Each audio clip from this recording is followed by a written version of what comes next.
కొబ్బరి, ధనియాలు, గరం మసాలా అంతా గ్రైండ్ చేసి పెట్టుకున్నాను. ఇప్పుడు దీంట్లో వేస్తున్నాను, చూడండి.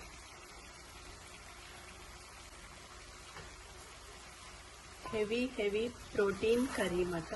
నానబెట్టి ఉడకపెట్టేసిన బొబ్బర్లు, చికెను, కోడిగుడ్లు వేసి కర్రీ చేస్తున్నాను అనమాట. Heavy protein curry.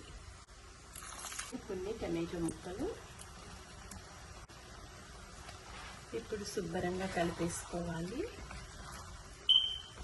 ఒక 10 నిమిషాలు చిన్న మంటలో ఉడికితే చాలు. ఎందుకంటే చికెన్ ఆల్రెడీ చిన్న మంటలో ఉడికిపోయింది.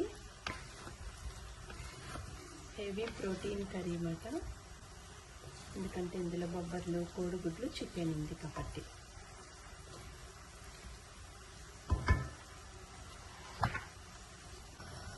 కొంచెం వాటర్ వేస్తున్నాను, మళ్ళీ చాలా లేదు. ఒకసారి శుభ్రంగా కలిపేసుకొని ఒక 10 నిమిషాలు ఉడికించుకుంటే చికెన్, కోడిగుడ్లు, బొబ్బర్లు కూర రెడీ అయిపోతుంది. రుచిగా హెవీ ప్రోటీన్ కర్రీ. ఇప్పుడు మూత పెట్టేసి ఒక 10 నిమిషాలు అయ్యాక కూర రెడీ అయిపోతుంది. చూడండి, ఇప్పుడు మూత తీసి ఈ కూరలో కొంచెం పుదీనా వేసి కూర ఆఫ్ చేయడమే. చాలా బాగుంటుంది ఈ ఫ్లేవర్.